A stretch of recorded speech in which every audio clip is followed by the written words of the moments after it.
We did it, Rose.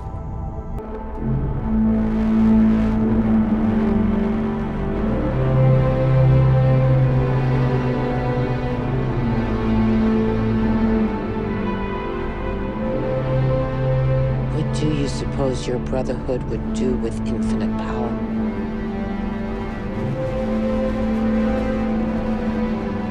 Maybe you can stop them. Maybe you can't. Maybe all you can do is try.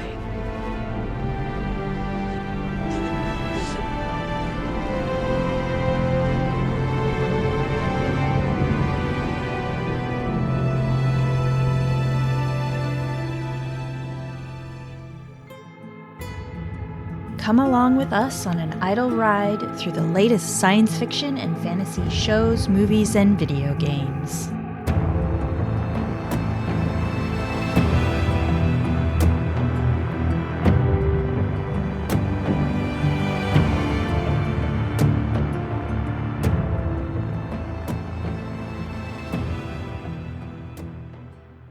Welcome to Idle Ride. I'm Marcy, your host. Here with my co-host and chosen brother, as always, Paul. Can you believe we're on the finale? Oh my God! I can't wait. And joining us today is our friend and podcaster Cameron from Green Shirt, a Newbies Trek through the Next Generation. One day I'll get that right. And Open Pike. Open Pike Night. One day you'll get that right, too.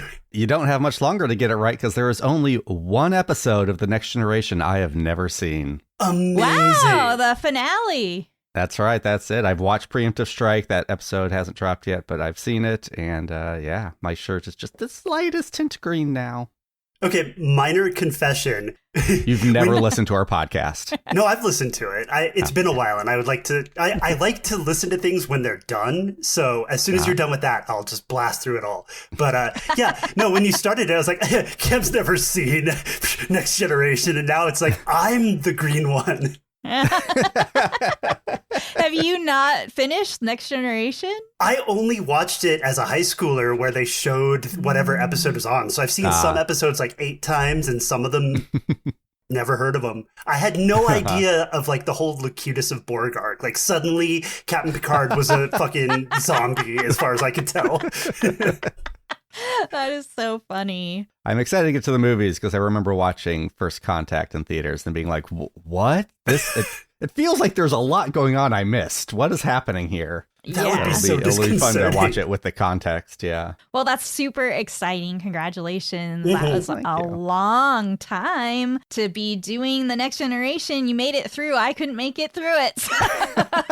You did it. Yeah, you get an award. Thank you. I don't. But you made it through 8 episodes of Fallout, so congratulations. I feel like I won in this battle. 'Cause it's funny how much you get used to now the shorter seasons of stuff and just it is a lot to go through 22 episodes of a show.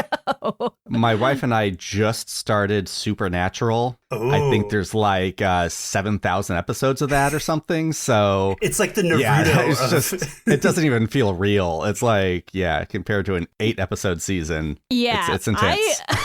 I tried to start the first episode of Supernatural because I've been seeing all these clips and I have a crush on Dean just from watching the TikTok videos of him.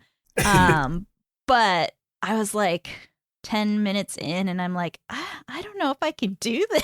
It's like start a 90s show over again. So I feel like the highest compliment you can give to a show these days is, God, I wish it had the 22 episodes like the old days. Yeah. Right.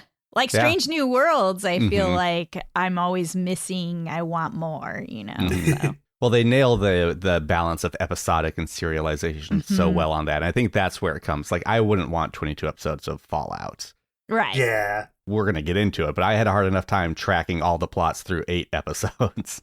Yeah. All right, well, let's get into it then, since I can tell Cam and I are already going to fight about this. To be clear, I love the show. But I have questions for you guys. I'm really hoping you can help hold my hand through some of it. Oh, dang it, because I have questions too, and I was hoping to get some answers. Well, as the resident non-expert, I'll just weigh in. All right. I kind of wish John was here because he has so much more memory of like all the game stuff. But here's what we do. We just make John do editor's notes. There you go. Okay, so this episode opens up with another great vertibird scene. All of the power armor knights are kind of staring at Max, and he has like a little flashback to Lucy and his final scene with her from the previous episode. Smoochy smooch. I absolutely just love all of the sky scenes in this whole episode, or in general when they're showing from the vertibird's point of view. And then they show, as the vertibird's flying in where they've taken over Philly, the Pridwin is there from Fallout 4, the giant flag airship of the Brotherhood, and it looks so good. Agree. I just got to that part in Fallout 4 like last month, and it was impressive then. It's impressive now. I didn't know it had a name. I guess I should have assumed that, but I kind of had the sense of scale, and maybe the color palette did it too. But I was like, I feel like I did when Final Fantasy VII would show awesome stuff when I was a kid. Yeah, it's that's a good compliment. That feel of just like, imagine what those people felt when they first saw the Hindenburg and were gonna like fly on it, and I don't know. I mean, I guess that sense of wonder that you have. Seeing something new and crazy and like awesomely huge. Or like when Indiana Jones punched that Nazi out the window. No ticket. No ticket. Do you think that Nazi fell into a propeller blade and just got ground up? I believe that to be true now. After watching this episode. But yes, somebody I love, gets chopped up. Yes, they do. I bet that was a nod to Titanic, actually. But yeah, I loved all the Vietnam movie inspired cinematography in this episode. It was really good. Well, you'll have to go through that more because I don't really know a lot of the cinematography aspects of things. So yeah, that makes sense. Some of the scenes, especially some of the fight scenes, do have that feel of those older movies. We'll get into that. Yes. They apparently land, and Max is being taken before Elder Quintus. Ooh. And he has the fake head, and he's getting mean mugged by all the Brotherhood people as he's being dragged through a crowd. You see that Dane, his friends from earlier that had the razor in their boot from like episode 1 or 2, is actually kind of the apprentice to the elder, or at least he's their toady, or they are their toady. And Maximus tells him his knight is dead. And I do have that full scene as a clip, so let's listen to that before we discuss the confession scene.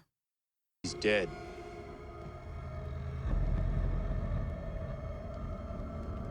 This is not the first time a brother in your company has fallen into misfortune. Better not be. Is it? Dane's like, I don't know what to do.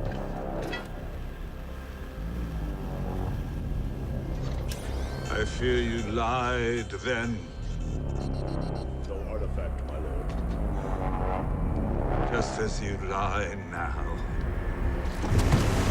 Wait. Please listen to me! I can get you the real head. Confess. Don't kill me and I can lead you to it! He's got like 3 power armor knights on him right now. Yeah. I can help you! Please, my lord. My injury was my own doing, not his. Please, I know where the head For the is! sake of the Brotherhood, please listen to him. Such a display of loyalty. Don't see that much anymore. And then Maximus dies, the end. There's so much going on in this scene of just, you can imagine this being way back in the past with the Spanish Inquisition. You can imagine it as Lord of the Rings, because this guy is really giving big Saruman energy right now. I like that. For me, I couldn't help but hear George Bluth, like the dad that's in prison. I wrote Timu John Malkovich, but I loved him. I love this guy, and I was kind of bummed he wasn't in more of the episode. I thought he was going to be a bigger player, and maybe will be in season 2. But I love this character. Oh, yeah. I mean, I think he definitely lends some gravitas to the scene. But just the way you can tell, he's just so over it. Yes. He's in charge. He's doing all the Brotherhood, what is he, elder stuff. But he's like, why are we doing this? He's like, I've done this 1,000 times before. Of course you didn't bring the head. Of course you're a liar. Of course I see through everything because you're a fucking neophyte. He called it out before the scene we recorded. He's like, you're wearing the Knight's red, which is, I think, why he was getting mean mugged by everyone. Because they're like, you're a squire. Why are you wearing fucking Starfleet officer outfit? Yeah. You're a lower decker. For me, he knows all of this regalia is required to keep everybody in line. But again, just as always, the people in the upper positions know the ways to manage the masses, basically. So that's why he takes Maximus back into the back by himself to have a one-on-one conversation, because he sees that Max has the potential to become a martyr for the Brotherhood. He's a useful tool. I am wondering what you guys think. This is one of my questions of why he chooses Maximus, because from this point, he's just been a total failure and kind of a loser. And I've been wondering throughout this whole show, did Max grow up with the Brotherhood or not? So this scene implies to me that he did not grow up with the Brotherhood and join them later in life, because he's like, now we're your family. It's very confusing, his backstory, because they only play one fucking flashback over and over and over again of the exact same scene. And I'm like, show us more of that scene. What makes him so obsessed with the Brotherhood? He literally only just sees them show up. Like, we don't know if he grew up with them or not.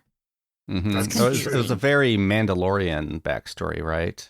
Basically the same thing that happened to Mando. He was rescued as a child by the Mandalorians, and that's how he became one. Yeah, but like, there's lots of incidences that would indicate like he doesn't know anything about technology. Paul and I have talked about this, where he's like the least competent in the room.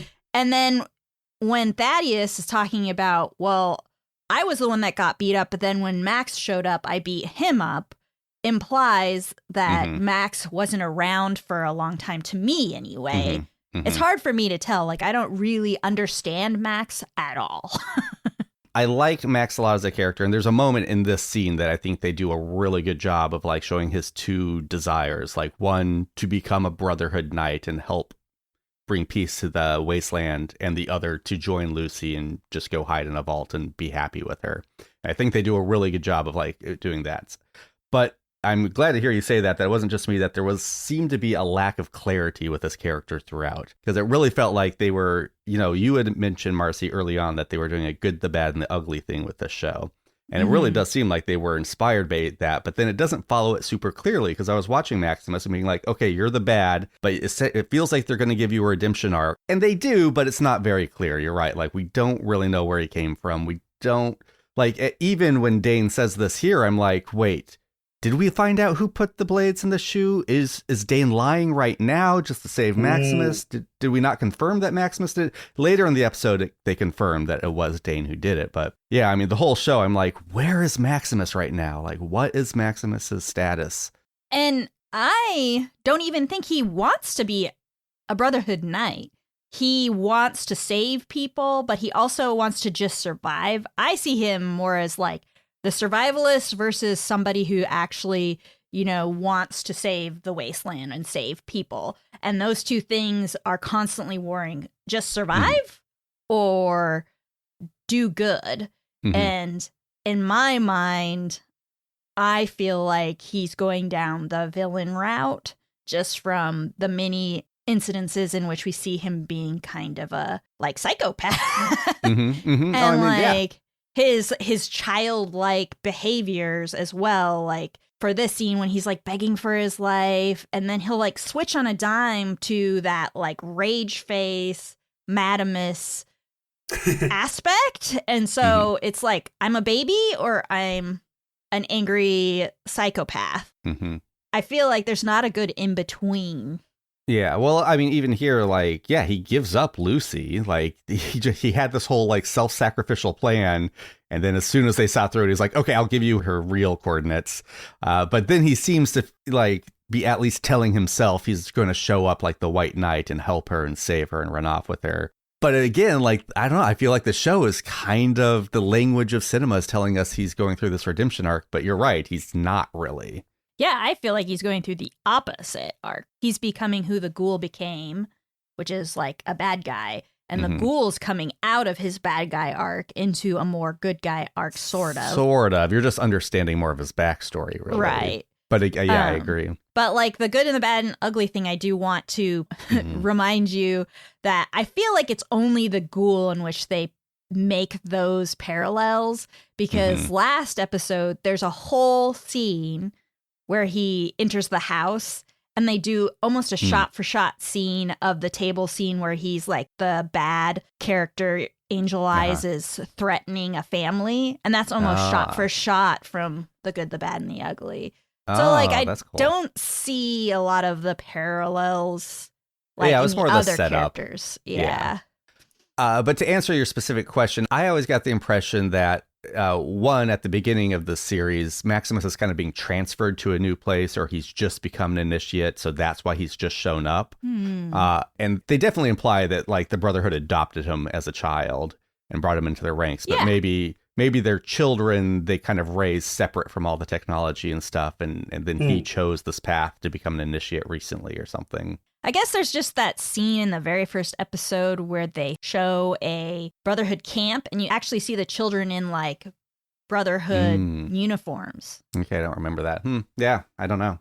Yeah, I'm just really confused by it, but we don't have to talk about it anymore. I'd also like to point out that this is not the only time in this episode where somebody is sort of at the mercy of hostile entities and gives up too easily, and pretty much the only thing you can think is like maybe they think they can fix it later.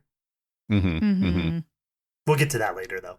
I think it's a good move on the Elders' part to take advantage of this moment, I guess, because technically Maximus did bring him the correct information.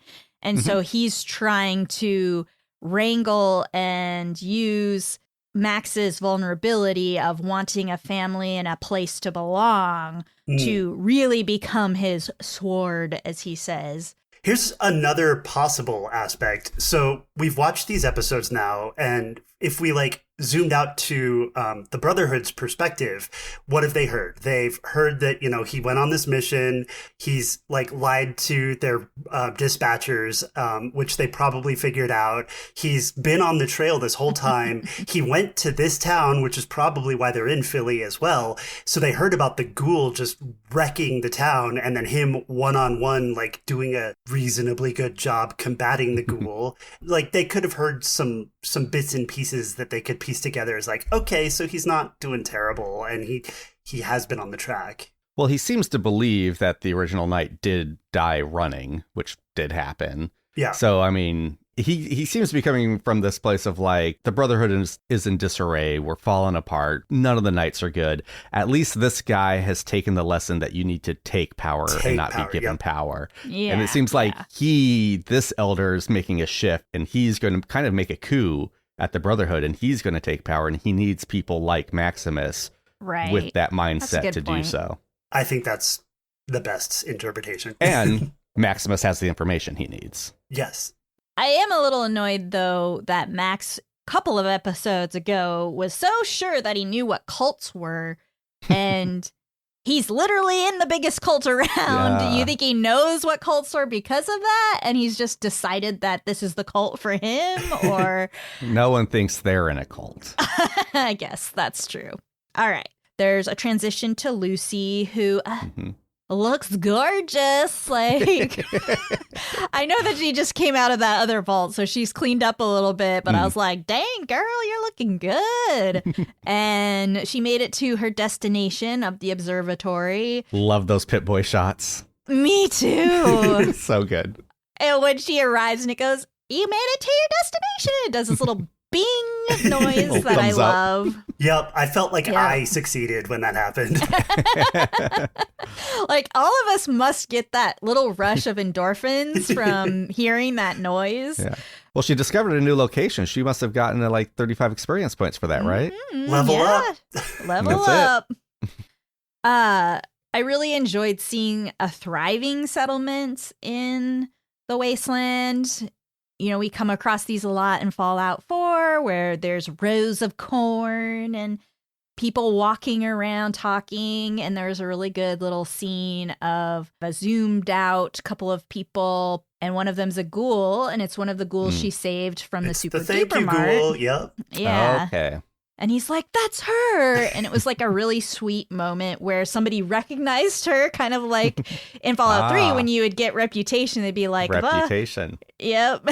That's cool. That's cool. Yeah, I figured it was just a character I had forgotten. Nice. And she gets taken in by the guards, and that's all you get of Lucy. They show next the ghoul again, the journey. He's following her, and he has a really fun theme song. Like, I know that you're annoyed by the Every time it happens, I'm like, I'm being screamed at. Yeah. But I love that Western theme song that he gets. But you only see the ghoul for a second before they transition to him as Cooper Howard. And he's dropping his wife off at work. It's so sweet. And he gives her a little kissy. And even though you know this relationship is doomed to fail, I do really love all their little, like, loving moments. And you needed this moment so that the shock later is even more pronounced. Yeah. I love the cars in the show. They're so great. Like, it really just shows they spared no expense with this show. It's true. I love the fact that his little Bluetooth spy device, like, does so badly that she's aware of it, and then like she's on the stairs still within line of sight, and he's like, oh, I gotta go inside now, and then when he's on a different floor from her, it suddenly works perfectly. But it is funny that he's putting it in as she's standing right there. It's like, you're obviously not a spy. Yeah. And then Bud Asskissons, that's like my favorite name you ever made up, Paul. Bud Asskisson shows up in his little car, and you're right, they're 1950s versions, but kind of different. Like, they look like Fallout, but 1950s. So good. Yeah, I mean, they could have just gotten old cars, but they didn't. They made their own. And Bud is always giving us clues, but I'm sort of like Cooper. Like, anytime he starts talking, I'm like, zone out. I'm like, oh shit, I should be paying attention to Bud. He's probably saying something I should know. Nah, he's not important. We'll never see him later. Not that face, anyway. But he mentions again this idea of time and the brevity of the human condition and how he's going to fix all that somehow. And Cooper really needs to be paying more attention, but he isn't.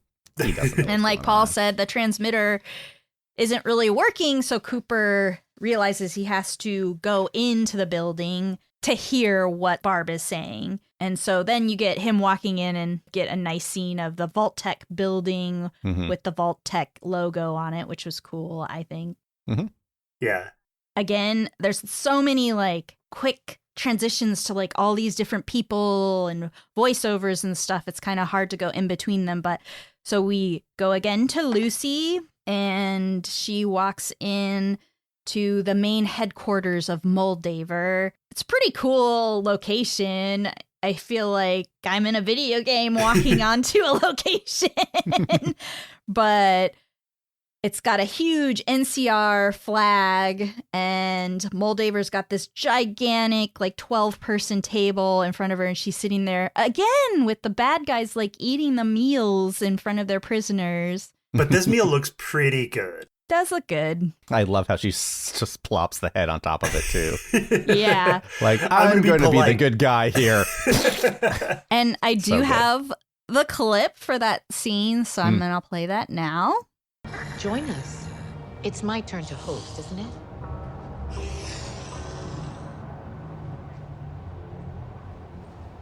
My turn to host. I've had a lot of time to think about this moment. You wouldn't believe the things that went through my head. I think we would. One night, I actually tried to stuff an old grenade into the neck hole. Yes, I was gonna walk in here and blow everybody up. But that's not really how I was raised. I like that line. She looks at her dad, which we haven't talked about. If you don't mind, I'm gonna keep things civil.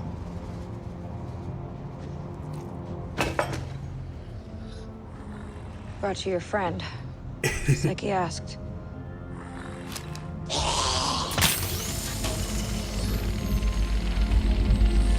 Oh, right, extracting the device. Yeah, she's taking out the thing in the head. Yeah. Now, please, give me my dad back. Very well.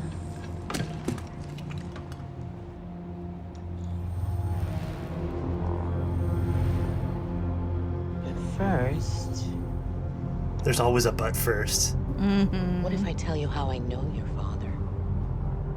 Who he really is? No, Lucy. Don't listen to You think your father was born in a vault? Like you?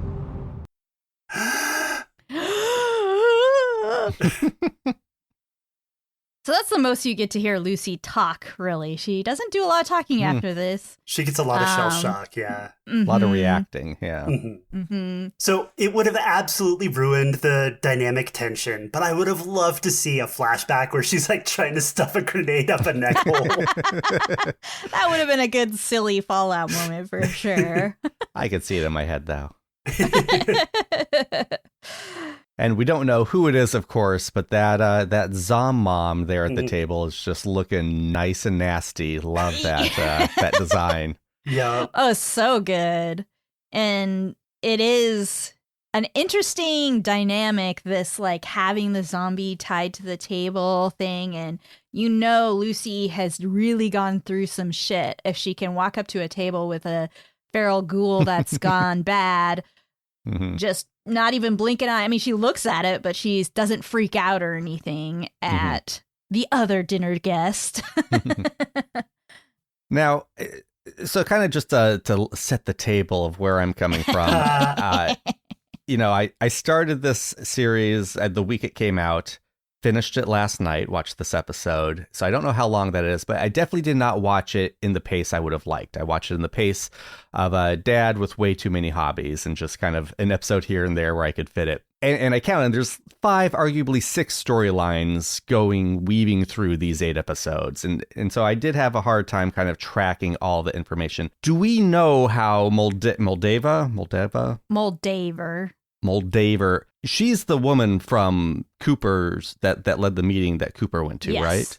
Yes. How is she alive? Because we have other characters that we know why they're still around, Yeah. but is it implying she was part of the Vault Tech cryo? So that's one of the Vault, or- big mysteries that they don't answer here. Okay, so we're not And- supposed to know. Yeah, I just and thought I'd forgotten that was, something. No, so That's that was fair. one of my big questions is this Moldaver question. Yeah. Because I feel like she could have lived a long time in many ways. I have this theory coming up. Well, we could talk about it now where they talk about the robo brain says that he's making super managers and breeding them in Vault 33. So first of all, I'm wondering if Lucy actually is kind of like a super mutant or has super powers, kind of like a super mutant. Or so there could be some other way in which Moldaver has been able to live long, Right. or she's taken the ghoul drug and just always been able to get the ghoul drug and never turned feral. Oh, but then right. she would But- look like a ghoul. So, Mhm. but she's super smart. She's the one that created cold fusion. Right. So she might have had her own cryopod somewhere else. She knew she was going to have to fight Vault-Tec. She's got spy tech, so she could have snuck into someone else's cryopod.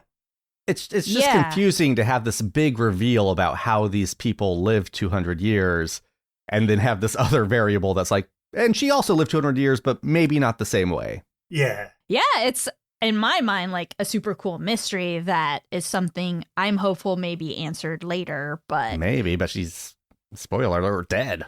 yeah, I know. But I thought she went to sleep. we know that they like to do these flashbacks to 200 years ago. Yeah. That's not going to end in season 2. So we're going to see more of her and Cooper's journey together in the 1950s. Maybe. Yeah, true. Okay, I hope so.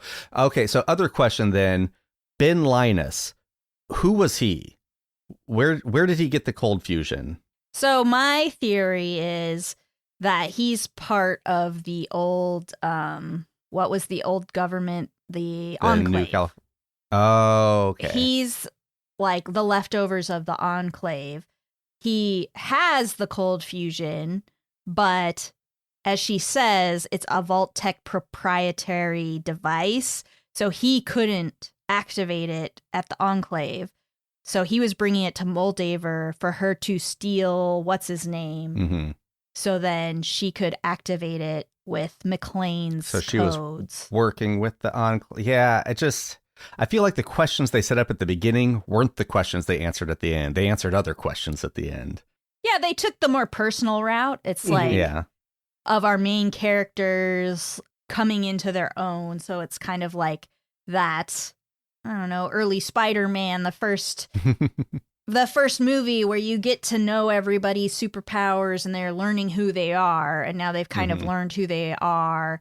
And the next journey is going to be getting some of the answers that they want. Yeah, because it's always kind of annoyed me that, or at least made me wonder why Linus is working at like a dog training facility, but it's also like a mutant research facility, or at least a corpse research facility. But it also does this little teeny cold fusion device that no one was keeping track of. Yeah, well, and it seems like civilization's going fine there. Like they're all looking nice and clean and have running water and hot meals. And so why is she living up here at Griffith Observatory if she's working with them? There's questions for sure that I wonder if they That's will interesting to address think that them. she might be part of the Enclave. I had never really considered that. The Enclave is basically the leftovers of the original government. And so maybe she was able to convince them to have cryopods. So I don't know, Cam. It's a lot of mystery, and you're right. It's hard to follow. Starting to feel like Lost all of a sudden. Hey. Well, I got more questions, but I'll wait till they pop up in the storyline. Got it. Well, because we talked about Norm, it goes to Norm as Moldaver's talking. She does a voiceover into Norm's scene. And it's kind of cool because her description, like Lucy and Norm, are discovering the same basic facts in two completely different ways. I do really like those two parallels. The siblings learning that basically they are part of an organization that destroyed the whole world and kind of reacting in the same way. Well, do they discover that? Yeah, they don't discover that Vault-Tec is responsible the way the ghoul discovers it in the past. What do they? They just discover that their dad was from before and cryoed. Oh, wait, they discovered that. Well, Lucy Lucy discovers that. Norm learns that from the robo brain. I can't remember the specific line he says, but it's like wiped out surface. And then Lucy hears it from Moldaver, and Moldaver says the same thing. She's like, they wiped out the surface. She literally talks about Vault-Tec in that way. I can't remember exactly what scene it is because they mix together. There's so much cutting. There's a lot. Yeah, I was like, I think I could have done without the Inside the Vault storyline for the series. And Really? I was wondering. I love the Norm storyline. I mean, Love there's it. good stuff. There's good stuff for sure. I just never really knew how it interacted with the rest. And it almost feels like they did it just so they could show and not tell this backstory in this moment right now. Because, the way they cut to it is like, oh, yeah, we're going to show what the lady is talking about, which is good storytelling. But unless there's something in season 2 that subplot sort of comes out and brings. It's not bringing anything new to the table. Norm obviously is going to play a part. Like, he ends on a cliffhanger as well, for sure.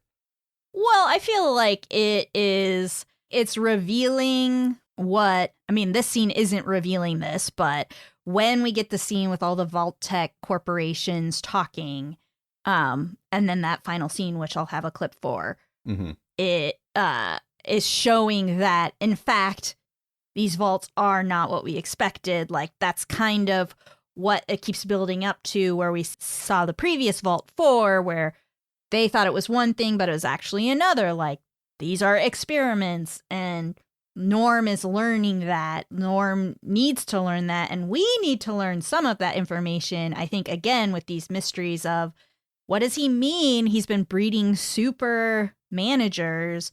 Is it just to have them be brainwashed and be like good people and do whatever the upper management wants? Or is it actually like physically changing their bodies to be like better serve them on the surface? I don't know, but I took that to just mean eugenics. Like, they were just getting the best Master of the best race. people to breed. And I mean, my brain immediately goes to, you can master race and add a little extra, right? Like, but you're right. I guess, yes, that makes sense. But this particular scene with Norm just comes across this robo brain thing. I believe at least what Amazon called it was brain on Roomba, which is, I mean, the best character name ever. And now this actor has the best actor's resume ever.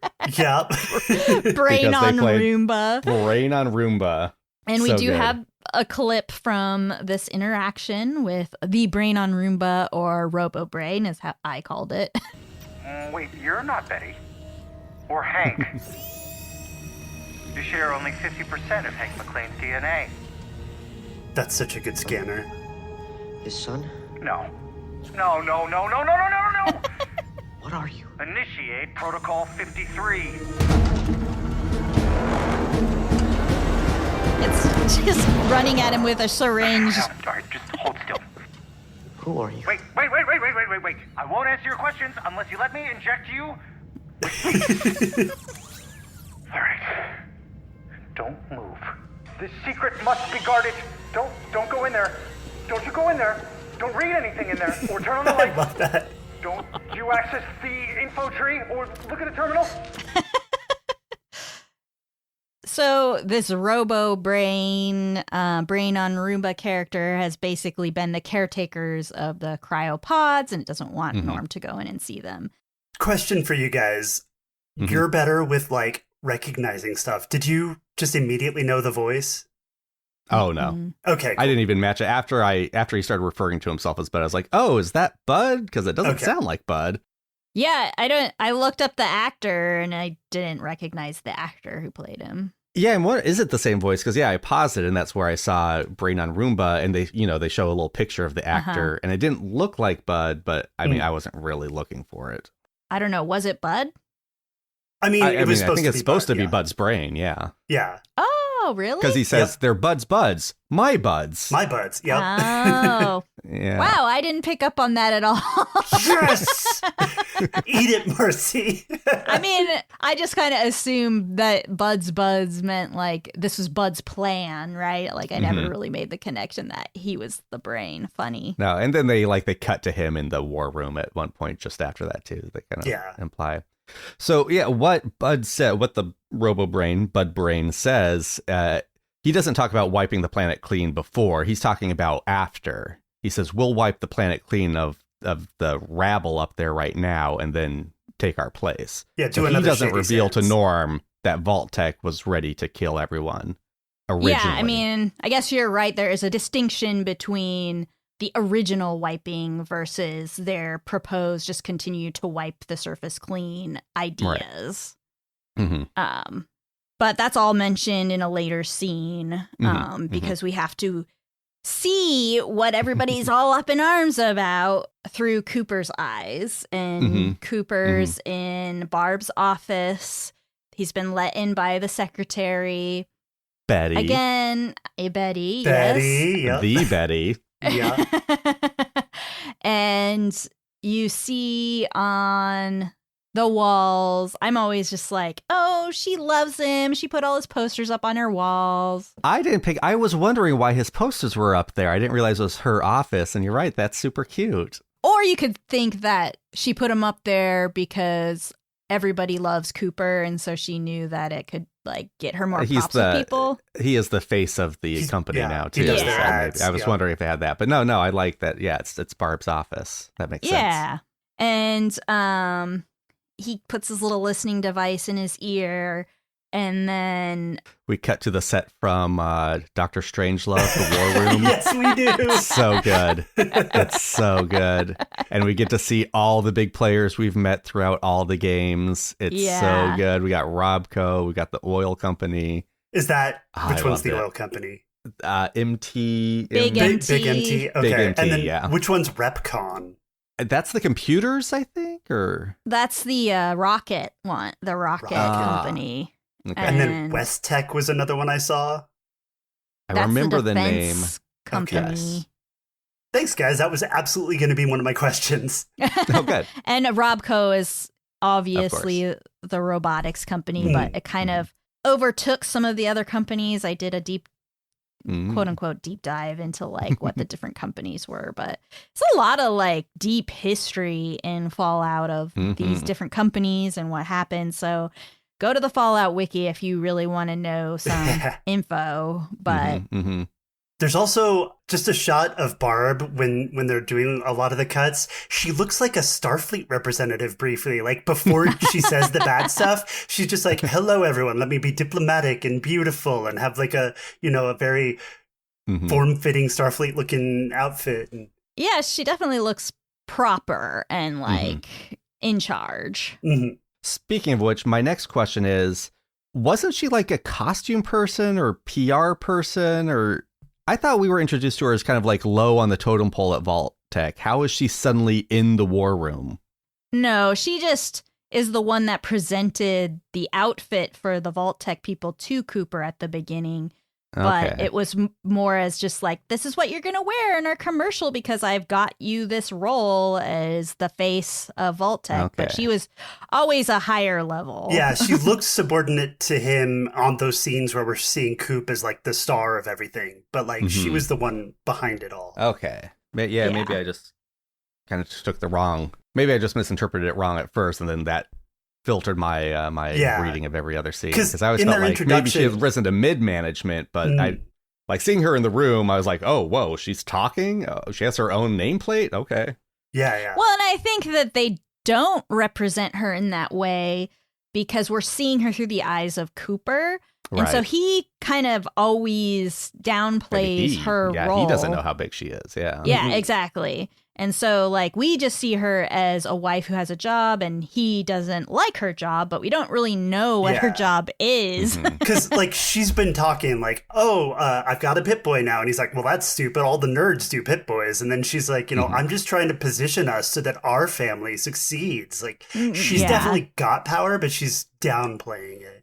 Right. Well, even here, we do see her, like, checking with the mysterious figures upstairs. So she's not the head, but but she's the voice, which is a big role. Yeah, she's not Sauron, but she's the mouth of Sauron. There we go. Well, and that was the other thing I wanted us to. The brain of Sauron. I wanted us to speculate a little bit about who this character up in the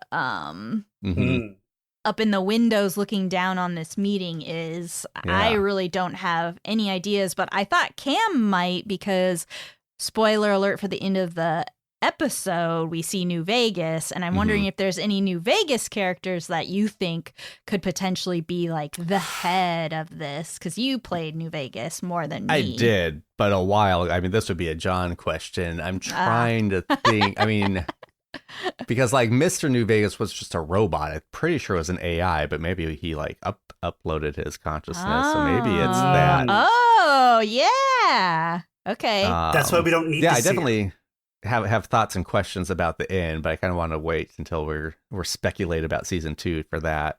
Sure. So I do have a clip where I kind of cut together when Barb starts interrupting the meeting and talking. So I clipped her stuff together because also Norm gets mixed in there a little bit. But I just wanted to hear what she had to say. So let's listen to Barb show us that she's a little cray-cray. No, she's setting him straight. Coop's like, set him If I straight. could perhaps thank God. the Thank God, Bob. conversation. Come on, Barb. Set him straight. Yeah. When I think about the future, I think about my daughter, Janie.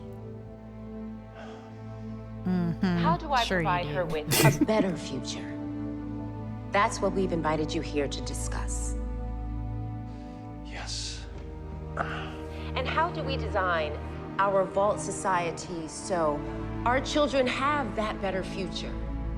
I suggest we hedge our bets.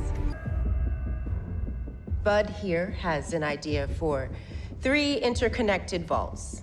But we need more ideas. We need your ideas. Because it was the spirit of competition that made our companies great. And I propose we bring that same spirit of competition to our solution. We have over 100 vaults spread across America. I counted 115. Enough Oh. for each of you to claim Did you? several, where you can play out your own ideas for how to create the perfect conditions for humanity, whatever you want to do. No one needs to know. And may the best idea win. We could intentionally overcrowd a vault so people have to compete to survive inside it. No, we have been developing a robot that delivers milk to the front door. It's quite intelligent. I would like to see a vault governed by you. What about using a vault to develop a super mutant soldier using illegal immigrants? We could pump psychotropic drugs into the air supply. We could separate parents and children. I know that one. It's a fun idea. Yep. It's a We've lot seen of that earning one. potential with the end of the world. But we're talking about making a significant investment based on a hypothetical. How can you guarantee results? By dropping the bomb ourselves. Ooh, that was dropping the bomb. Now, my question, do you guys think Vault-Tec dropped the bomb? Hell yeah, I do. Or did the war just go that in the way that it happened anyway and they didn't have to? Or does it matter if they were willing to? I think there's going to be a serious spy element to season 2 where Vault-Tec basically machinates the bombs falling and the corporations through espionage. Okay, so they didn't necessarily drop it themselves, but they enabled it or they mechanized it. Yeah, Some kind of basically. complication. I like that. This, I mean, when a known universe that people love gets like a new kind of reboot as a TV show for a video game might do, there's always the inclination to be like, we got to shake things up. We got to make our mark. We got to make it matter. And that has met with, different levels of success. We've seen that in Star Trek a lot, Star Wars a lot. Like, we're going to kind of retcon what you know about the universe. I think this is great. I think the way they did it with this war room and being like, the vaults were actually designed by all these different companies you've heard of, that maybe Vault-Tec is responsible for the war. I mean, that just fits so well with the universe, but is like revelatory in a way. It was done really well. And also the way she said, we just need competition and ideas. And all of them already had off-the-cuff stupid ideas like the ones we came up with. And ones we've seen in the game. It's so cool. Yes. It's so cool. Yeah, I agree wholeheartedly, Cam, with your sentiment there, that it's so fun to see it revealed in this way. Mm-hmm.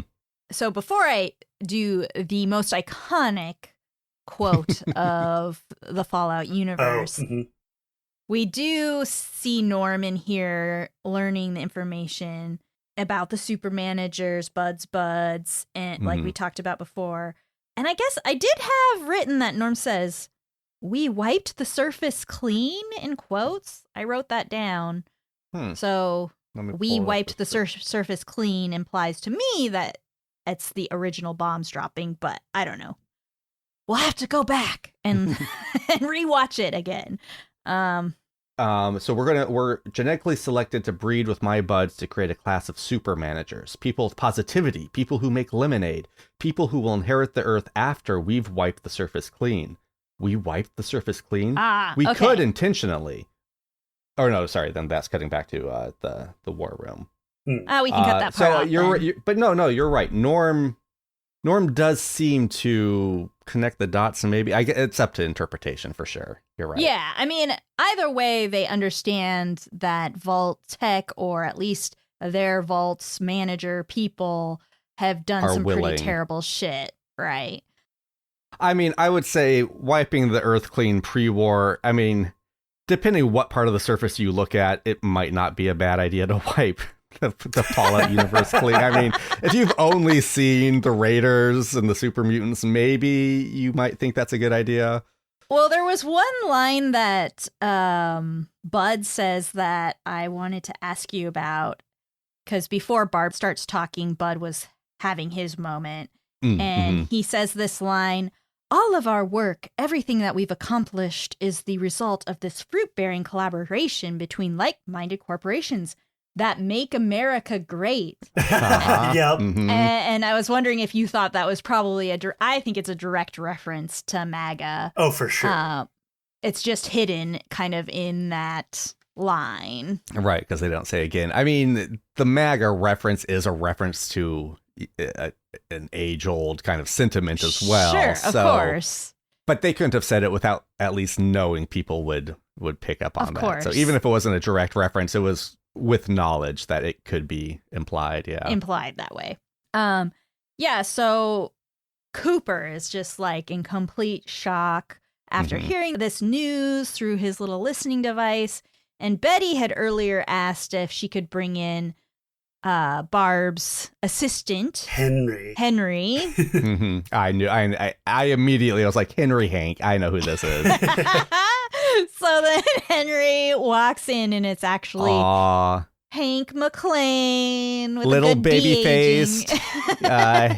Hank Trades, Paul Hank Trades. I don't know. It's, but I mean, he looks like the same age as he did in Dune, basically. Yeah. It was some good de-aging. I mean, partly because it's all being kind of shot with a filter anyway, so it's allowed to look a little stylized. Also, I don't know if you guys caught this. I accidentally paused the screen while Norm was like getting the big revelation of the giant tunnel with all the cryopods. And it showed Hank's cryopod, and it says that he's been brought back. It said he entered the pod October 23, 2077, and reactivated 2268. Oh, okay. Cool. Those should be interesting dates to look back on later. I was wondering, like, because they keep talking about time and how they're going to live to see this new world. Like, was he going to go back into the cryo, or they are all junior managers, so maybe, they're just plucked to be overseers and that's going to be their time, and he's accepted that fate, that he won't live to see the new world. I think the goal would be then that he would teach Lucy, and then she might be... Yeah, I don't know. Again, it's that genetic super race thing. They have to start breeding, right? Right. Well, let me ask you guys now then. I was a little confused. What is the purpose of the 3 vaults? Because honestly, this vault doesn't seem that nefarious. Take away that they're planning to wipe the surface clean. Like, yeah, you let some people live in cryo tubes, and to keep a healthy genetic population, you release people at certain times to breed. Like, well, and to keep the goal going as planned. Sure, yeah. I mean, the goal is is nefarious. Maybe Bud is monitoring what kind of personality traits people have, to see if this is the generation that should be released onto the surface. Some Dune stuff. I was wondering, like, yeah, why, like, he detonated one bomb. Like, why don't they cleanse the surface now? What are they waiting for? I think maybe they're waiting for the perfect combination of genetics. Managerial, I guess that would make sense. They want. So are they like the Alpha Vault? Is that what they're waiting for then? I mean, are all the other vaults waiting for this vault to decide it's time to open up? I feel like that was just a lie they told this vault to keep them from trying to escape the vault. The other vaults were all just experimental vaults. Well, and, you know, not all of them were they're meant all like to... franchises, so they're all independently owned and operated. Exactly. But, I mean, it's not just a lie because Hank has access to a nuclear bomb. Mm-hmm. Like, he had access to something to wipe the... Because at first I was like, where did he get a bomb? Oh, wait, yeah, their whole plan is to cleanse the surface. I don't know. It's a mystery. Okay.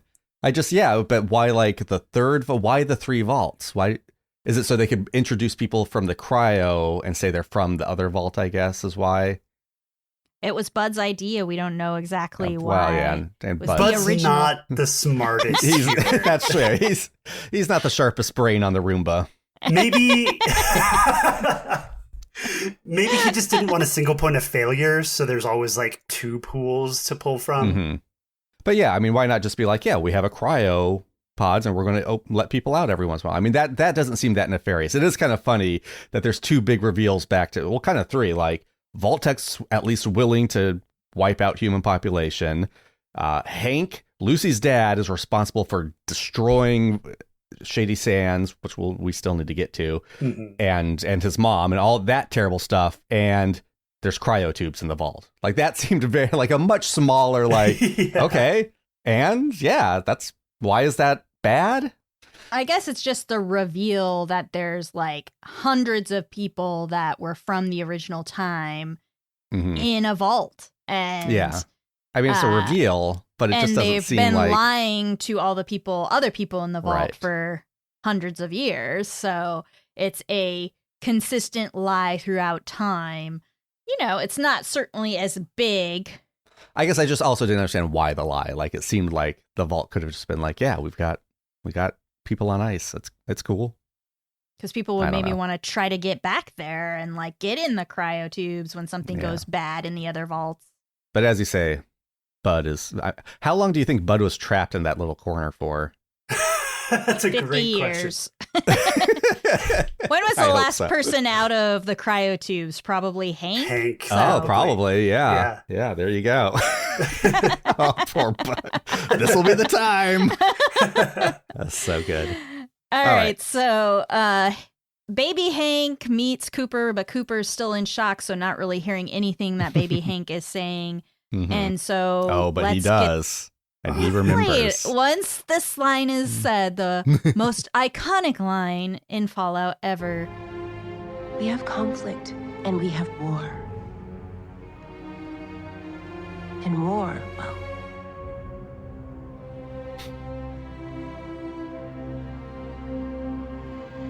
war never changes.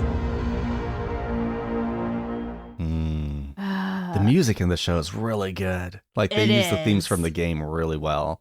I still can't believe they didn't get Ron Perlman to do War Never Changes. I mean, just to jump to my hopes for season 2. Like, if they do not introduce Ron Perlman in season 2, I am out. Maybe he's going to be the head of Vault-Tec. Maybe. I mean, he needs to be something like they could establish this character who's been looking back at these events in a way that's super meaningful and fun. And I hope they do.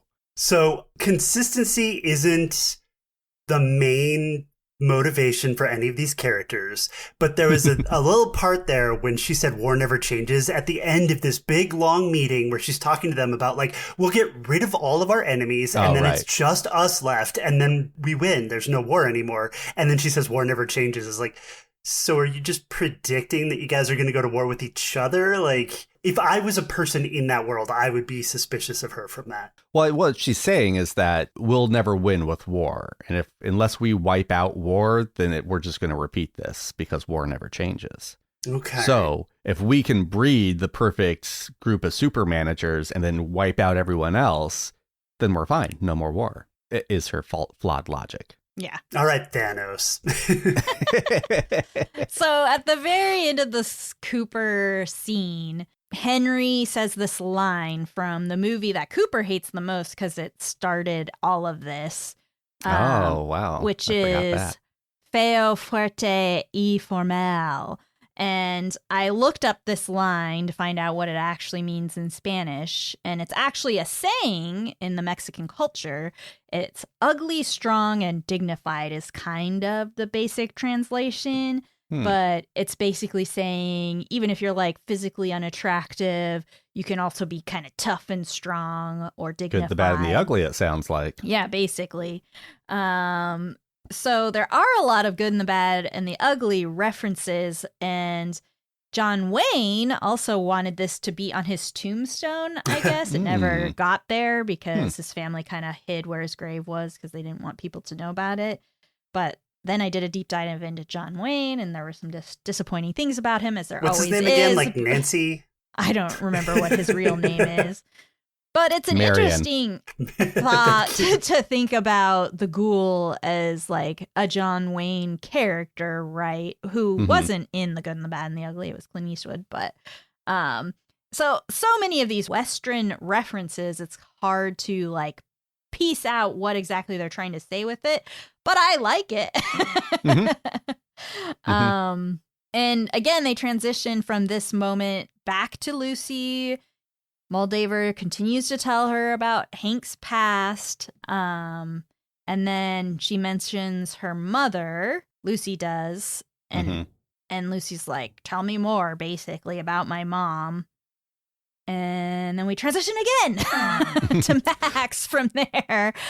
And Max is getting loaded up on a vertibird. Wait, you're skipping an awesome part. They're in the armory, and the opening shot is you see a knife being picked up by somebody. You don't quite see who yet because it's panning up, and they do a cool little knife twirl. And I was wondering if maybe that was a skill that the actor had. And he's like, guys, I want to bring this into the thing. It's cool. I look awesome now. I'm supposed to be like, I used to be a stupid squire who doesn't know anything, but now we're going to have some like other squires who are even less competent than me, and they fall out of vertibirds and stuff. And I want to look badass. Flip, flip, flip.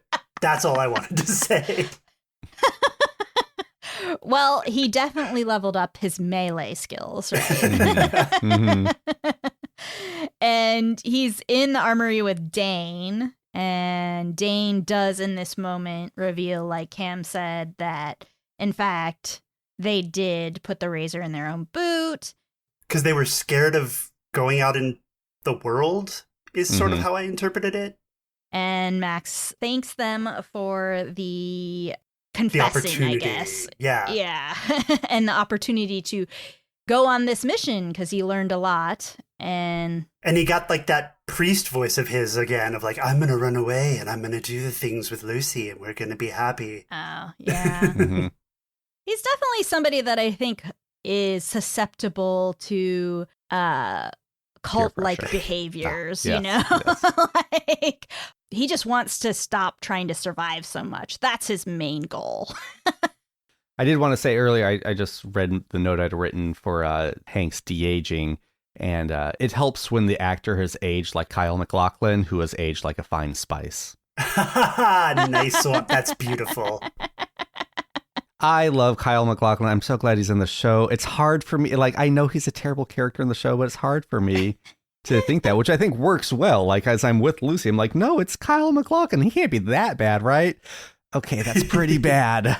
But that's why he's such a great actor for this role, because he does kind of give off that quirky dad energy. And I never really knew Kyle MacLachlan that well, but then I started following him on TikTok, and that guy is a riot. I fucking love his TikToks. He's so funny, and that kind of energy sort of comes through in his characters. He's the closest I've ever come to having a hero, because I watched Dune as a kid and I was like, oh, there's a Paul that's like the hero. And now all you have is Paul Blart.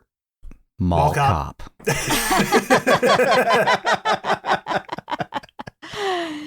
So speaking of Hank McClane, he's still in the background in a cage. Moldaver tells the story of Rose. And this is where my headcanon for Rose and Moldaver being lesbian lovers starts happening.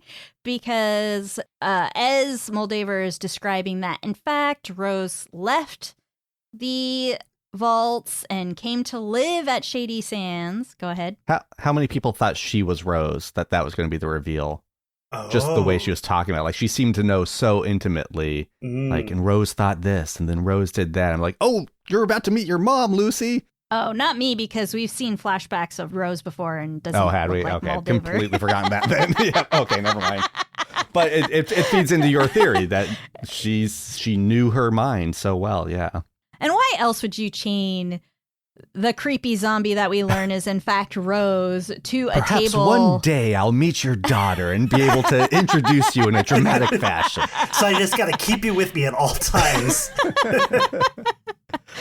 Well, I'm glad to hear you say that, Marcy, because, yeah, I mean, especially when she holds her hand at the end, I was like, oh, were they lesbian lovers? No, Cam, that's just you being a pervy male.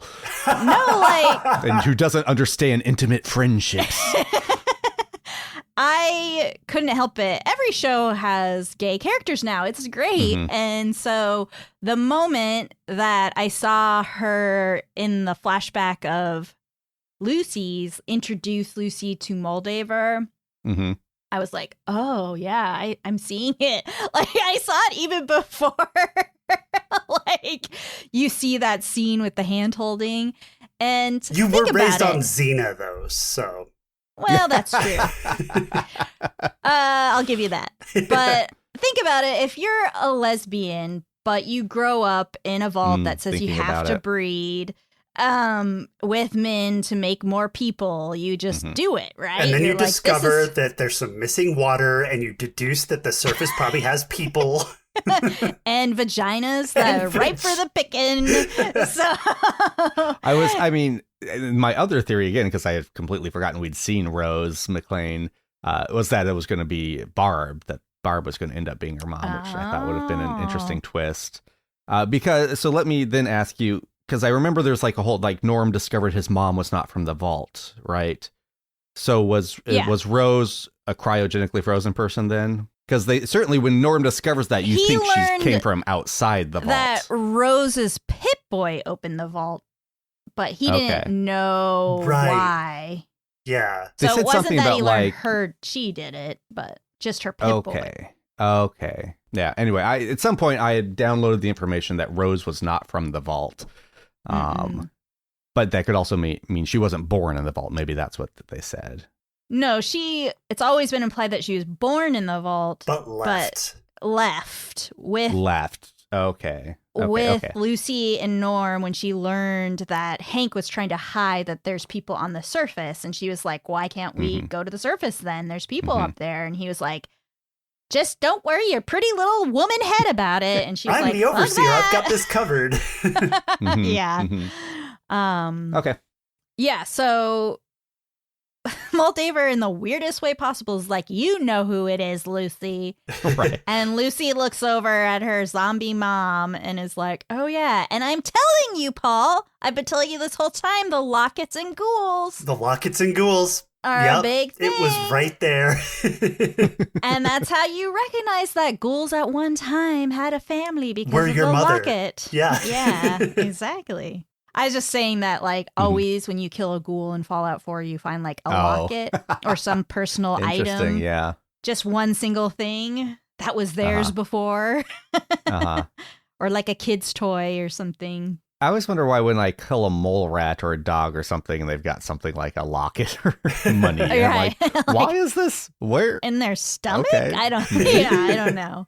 Just talking about the video games real quick, you know, we had gone through the scene where we were hearing about all the terrible vaults and all the terrible ideas that the CEOs were coming up with. I just recently, for the first time, discovered Vault 81 in Fallout 4, which is the vault that did have a terrible experiment where they're going to test drugs on the population to try to make a viral immune population. But the overseers said, no, this is terrible, and canceled the experiment.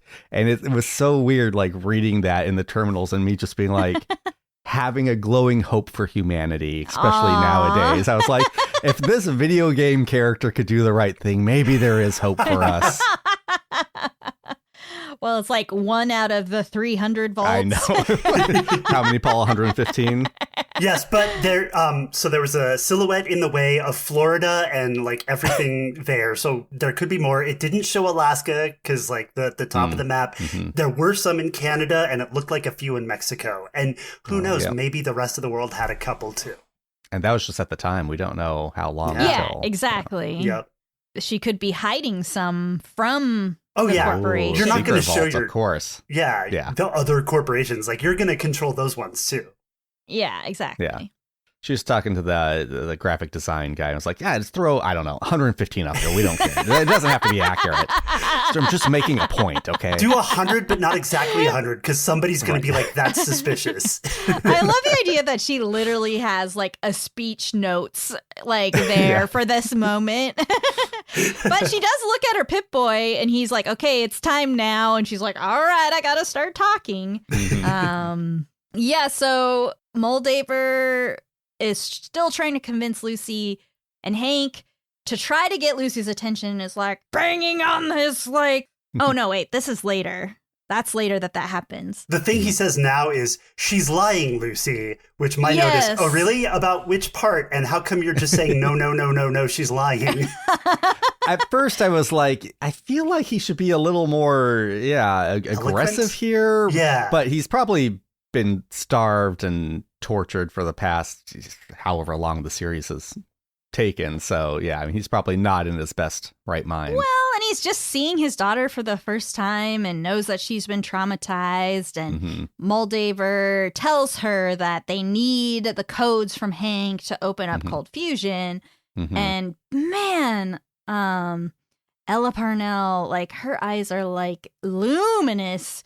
And like those tears are hanging out in her eyeballs. And any dad worth his salt who has those luminous eyes looking at them and going, give her the code. Give her the code, Dad. You do it. You deserve Rebel it. was looking at you like that. And you got to remember, like he thinks the surface is just the worst place ever. So his daughter has just spent the last however long. Like, tainted. Everything you've tried to protect her from, she has now experienced. She walks in carrying a severed head. Yes, that she wanted to shove a grenade up into. My daughter touched a head and a grenade at the same time? He doesn't even know she's the one who took the head. Yeah. So yeah, of course he does it. Moldaver gets what she wants. She gets the also, codes. he's like, I've got an atomic bomb under here. We're going to get back to the vault, and I'm just going to blow these guys to smithereens anyway. This is the scene where he like gives up too easy, but I think he just believes he can fix it in post. Sure. And again, we talked about the Pip-Boy aesthetics, but when she puts the little chip in the cold fusion computer and does all her little computer things, I just love the computer aesthetics in Fallout. Like the green, the Bolt Boy, Pip-Boy, like all of that stuff.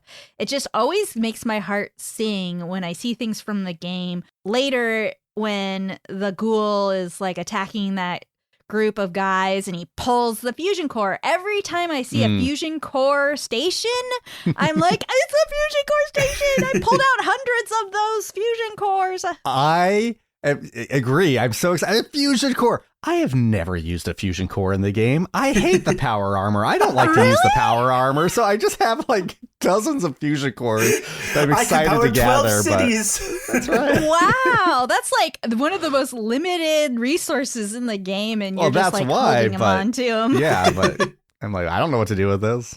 That's so funny. I just would like to say that compared to the final scene in Last of Us, the Fireflies have nothing on the New California Republic for final scenes. Oh, yeah. Well, and just that flag keeps flapping in the wind. I swear they literally have a fan pointed at it just to make it look cool.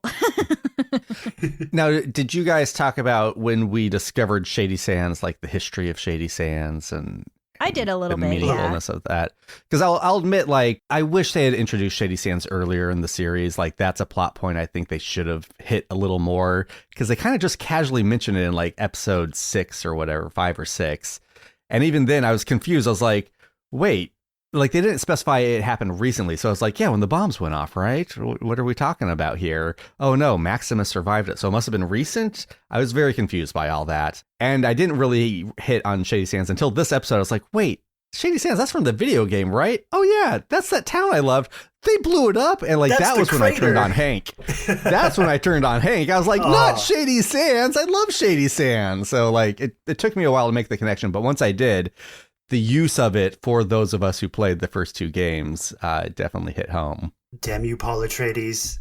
100%. Right. And I talked about it a little bit when he first shows up with Lucy at the crater and describes Shady Sands there, that it's like very key and pivotal to like the first 2 Fallout games. And so I would say this show can definitely be appreciated a little more by people who play the video games. But what's so great about it is I know a lot of people who would probably never play a video game in their life who loved the show. So yeah, you don't need to know that it's where the lone wanderer went to on their first quest or anything, but yeah, it helps. Yeah. And again, they do these weird transitions back to Norm where he's looking at the list of reactivated managers and tries to leave. Yes, reactivated. I was trying to remember what it was too.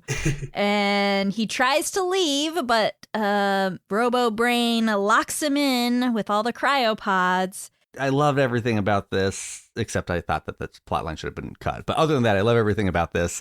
Except, did it bother anyone else that Robo Brain is rolling around on its Roomba with a syringe sticking out of it, trying to poke him, and Norm seems absolutely 0% like concerned about that. I like how ineffective it is. Of course, it's ineffective, but also Norm needs to be aware to be stepping around and away from this pointy syringe containing God knows what aimed at his Achilles heel.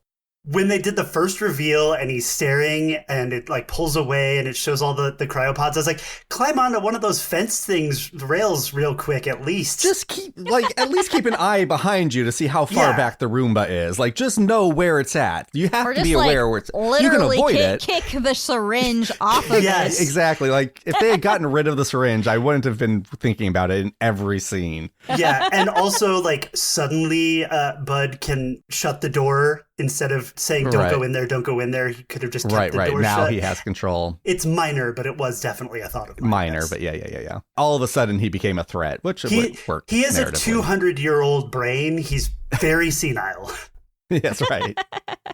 I guess for me, I didn't really tick on any of those things because I was like way too into the episode.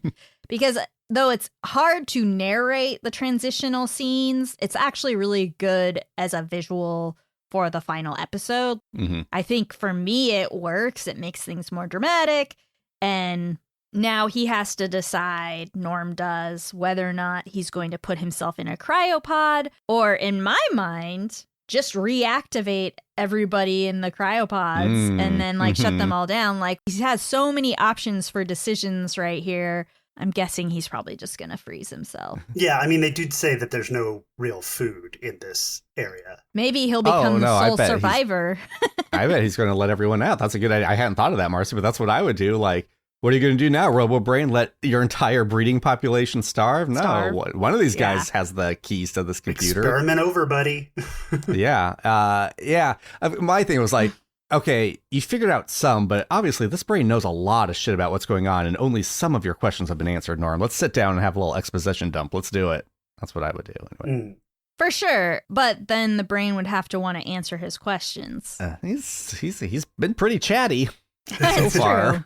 And he thinks he's got him locked, so he has no reason not to tell him now. It's true.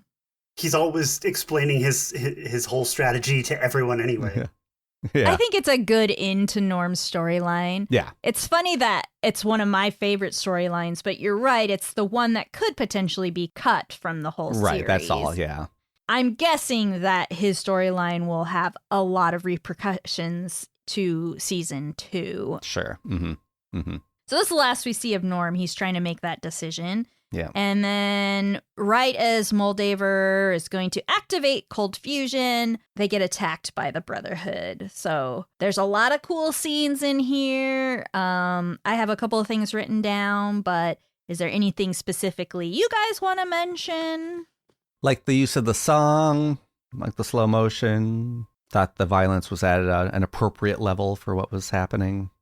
I had problems with the violence early on in the series. I thought it was a little over the top. Maybe it was just the junk jet I didn't like, but I thought here everything worked, yeah. There's definitely some of the contrast of the squires being inept compared to Max. Like one's puking in the I know, yeah. the vertibird. Yeah, I like that.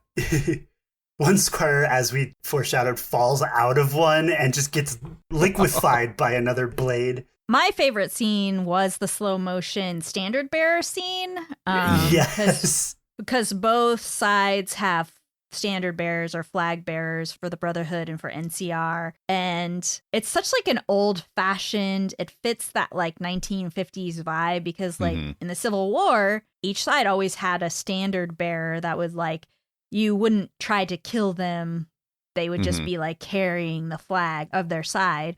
So it was kind of fun to see these old ideas melded with new technology. Yeah, I mean, if we go back to historical periods, there's a Roman general who took the standard from his troops because they were starting to lose their morale, and he threw it to the enemies as like a challenge to his own people. Like, are you gonna fucking let our flag be in their possession now, bitches?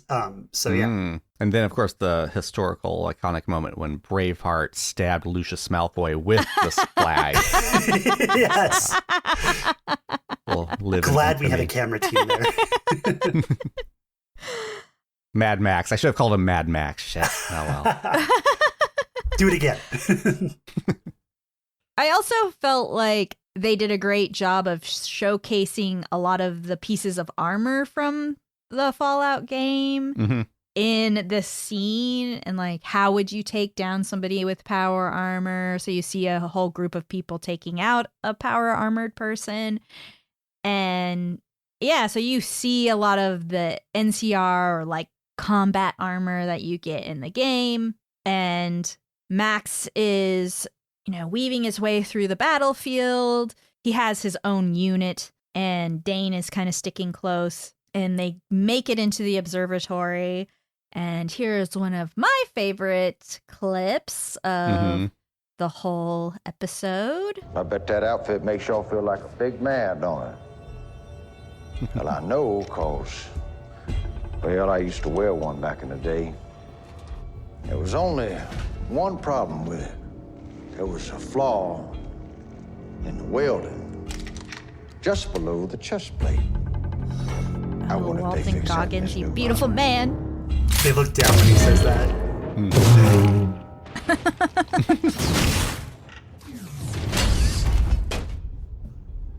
I guess not. How is his aim so good? He's awesome. He's level 50, man. That's this true. dude's been around for 200 years. But his eyeballs are rotting, aren't they? I don't know. No. His synapses can't be firing as fast as they used to be. No, it's good. Although it is one of those scenes where you're like, why don't they just shoot him mid-speech? Shoot if someone is speaking to you like that with a gun, like just shoot him mid-speech. It's going to ruin everything. I can't. Wait. Let's hear him out. I don't care how I know stupid it is. Like Walton Goggins could shoot me in the chest with armor-piercing bullets any day. Like he's so hot in this scene. He just like shows up. And you're like, yes, like, I get it why the ladies are all on the ghoul. Like, it's so good. It's Wait, so the good. ladies are on. I did not know I was podcasting with the president of the Walton Goggins Love Fan Club here. But I'm so glad I am. Well, I did not realize. I've been on Fallout social medias a lot, and there's a ton of ghoul love out there. Like, so I think they're many, God like, girls. Yeah, like so Gaga many for Fallout images. I did not realize them, but I'm happy to hear this. Yeah. Nice, okay. Well, and there's a good meme where it's like about how like incels, you don't understand. It doesn't take much. Like women are basically wanting to fuck Walton Goggins as the ghoul. So like, man, I gotta get on Fallout Twitter more. So yeah, but I get it. To go with your thing, Cam, like, you're right, of course, just shoot the guy. Like, he's dangerous, he's a ghoul, whatever. But they did show in the fight up to this that these power armor guys, they're not really respecting the people they're fighting. They're just meleeing. There's a dude that just stepped on a guy, like, on the back, like, probably crushed right through his spine. So they're like, what's this guy gonna do? I am kind of surprised that the power armor looks as good in live action as it does. Like, that was kind of one of my worries going into this, that they were going to focus so much on the power armor, but they made it work. They did. And we did see in the fight between Max and the ghoul that he can actually get shot with bullets and it doesn't affect him. So that's true. So that he just re-heals super fast. Justifies him running around in the dark being like, yeah, I can take a few hits. No big deal. Yeah, and he's like not afraid of being hit. Right. Because I was like, well, if you're in the dark and you're the only one shooting, that means you're the only target right now. You're the only thing people can see. They're also shooting off into the darkness. They're doing a Predator Well, it took them a while. Like, he took out 5 of them before they're like, maybe we should fire back. Oh, yeah. I like, but they did establish that the Brotherhood is not what it once was. Right. Right. Well, and I wonder if he left Max alive on purpose because Lucy loves him. And lead him to where he's going, maybe, yeah. Yeah. So the ghoul takes out Max's unit. Let's see, where was I? All right. Just got so off on Walton Goggins that I lost my place because I was thinking about him too much. It happens to us all. I think we're coming up to maybe my favorite moment, which is the headless power armor, just like stumbling into the villain's lair. Yep. So Hank is desperate for Lucy to open the door. She's still shell-shocked. She's got her luminous eyes dripping tears because she's so shocked. And I felt like this scene where she's shell-shocked is very closely mimicked by Cooper's scene where he gets shell-shocked by Barb. And so, like, I think there's a lot of parallels between Lucy and the ghoul and their journeys like learning this information just in different times, right? So like Cam says, this dude in power armor just like falls into the room. It's like a headless person in power armor. And Max then comes in right after this suit of power armor falls down and he's like, Lucy, I found you. And Hank immediately is I love how quickly he's like, okay, this guy who likes my daughter, I can use him to get out. Like, he knows immediately how to like play the situation. Yep. Yeah. And Hank maxed out his speech because there's so many scenes here where he should have been shot or killed and he talks his way kind of out of it. So yes, he asks Max to let him out. I'm Lucy's father. We've got to get out of here. So Max lets him out and doesn't pay attention to him. And then Lucy sort of like comes out of her thing and is like, I got some info to tell you. Sorry, dude. Like, my dad's the guy who nuked Shady Sands. And somehow in the span of that sentence, he was able to pull out a headless body from the back of this power armor and climb in and stand up. And then Bilbo Baggins the shit out of Max and knock him out for the rest of the fight. Bilbo Baggins? Yeah, in the Battle of the 5 Armies, I think it is, Bilbo gets knocked out for like the rest of the thing. I was like, when does Bilbo deck somebody? I went the other way with it. Sorry, yeah. I was like, the power armor fist is the size of Bilbo Baggins. Is that what you mean? And there's no invisibility going on. Well, and Max does the typical dumb thing, which is like, I'm going to rage attack man in power armor. Like, that's going to do anything. I do have this Hank moment. Lucy, you're coming with me.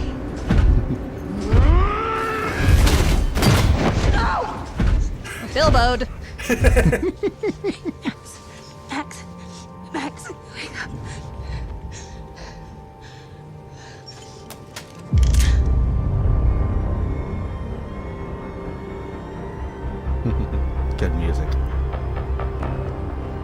what this place does to people. I'm your father, Lucy. That used to mean something.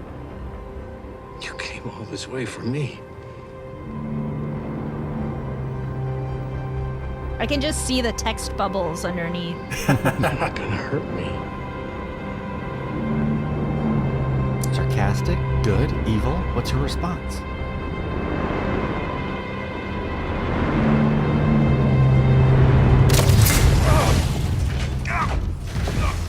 You want another autograph, young Henry? Feo fuerte y famo. He was paying attention. Your daughter said her last name was McLean, Will. I just couldn't believe that it was the McLean. Hell, this kid used to pick up my wife's dry cleaner. Now, I've waited over 200 years to ask somebody one question. Where's my fucking family? Yeah. That's very Dune sounding, actually. Okay, so that was awesome. But clearly there's a gap here because we were there when the nuke went off and his daughter was right next to him. With him, yeah. Right with him. So where's my family? Definitely there's more to that story. Yeah, apparently his wife must have found them and took the daughter. Yeah, there's more to learn because, like, I mean, we could imply that maybe he divorced his wife or separated her after he discovered the bombshell, literal bombshell. Or they're going to retcon like a whole 10 other people in the family. Yeah. Oh. Yeah, no, I was like that too. I was like, oh, wait, don't we know what happened to the daughter? Didn't she just die in the blast? Yeah, she just thumbs up the nuke. Yeah. So this is like, there's so many speculative things that you could do with this because he saw them drop, but obviously he was able to get away enough. And you would imagine that even if Barb wanted this to happen and Cooper and her had a falling out, she wouldn't want her daughter to die. So I'm guessing she immediately had somebody there to pick up Cooper and her daughter, and then they got separated probably by Vault-Tec. Who knows? There's so much speculation you can do. Yeah, I mean, just now I like theorized that he became a ghoul, maybe his daughter became a ghoul, and it wasn't till like maybe 100 years later they found them and separated them or something. Could be. Like, Interesting. Or that drug was purported to allow you to live, but they didn't portray that your like body breaks down. The fact that the daughter was out in public when the nuke went off makes me think that Vault-Tec may not have had full control of when stuff happened, because the mom would not have let that happen. Right. Yeah, they just made sure the war got to that point, but they didn't know when exactly, for sure. Well, and we know that because certain vaults were taken by surprise from the games, at least. Mm-hmm. So a couple things about this scene. One, we watched feeble Kyle MacLachlan, Hank, in the cage this whole time, and I'm like, okay, yeah, he's starving. He's not really full wits. There's the moment when he rises up in the power armor and turns into like evil Hank, though, was similar to the moment in like Twin Peaks: The Return when after fucking 8 episodes of stupid Cooper, the dumb Cooper who came through, he's got a name in the show, when he finally became the Cooper from the original show, you're like, yes, finally, the Kyle MacLachlan I love, it's here. And so there was a moment here when it's like, yes, I don't care if you're evil, just like, give me some of that gravitas. And then when he gets shot, that cheek wound is like Fargo level, iconic cheek wound. It's just like spurting blood. It looks so gross. You could tell it's all practical. It's so gooey and fun. Oh, hell yeah. Yeah, it's a great moment. And Kyle MacLachlan owns that scene, and the looks that he gives everyone when he kind of becomes disappointed in Lucy, and you can see in that moment where he's given up on her. He's like, okay, like I gotta rose you now. You've learned too much. Yeah. Yeah, well, I like the line, like, see what this place does to people. And I think he's talking about everyone there. It's like, this kid, he let me go and then he attacked me. Like, that's crazy. I had to punch him. I don't want to punch people. I want to go have barn dances. This isn't who I want to be. You've got a gun pointed at your dad. This is the surface. And I mean, I think he's encompassing his whole worldview right there. 100%. I want to be civilized and just nuke all of my problems and like be comfortable and eat. That's right. So the ghoul begins talking to Lucy as Lucy's trying to shake Max awake.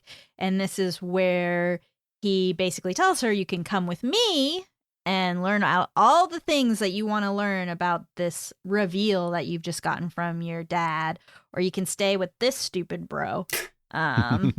And obviously the choice is clear that she needs to find out what's going on and protect the people who are alive already, not just the future people that are coming out of Vault 33. And he quotes his wife and says, war never changes, which, you know, every time they say war never changes this episode, I was like, take another shot. Yeah, I like the line where he says, oh, you could come meet your makers. And you're like, yeah, that's right. She has been manufactured, basically, by these corporations. And you think she's going to maybe shoot the ghoul, but instead she mercy kills her mom. And then says the now new, I think, iconic line from Fallout.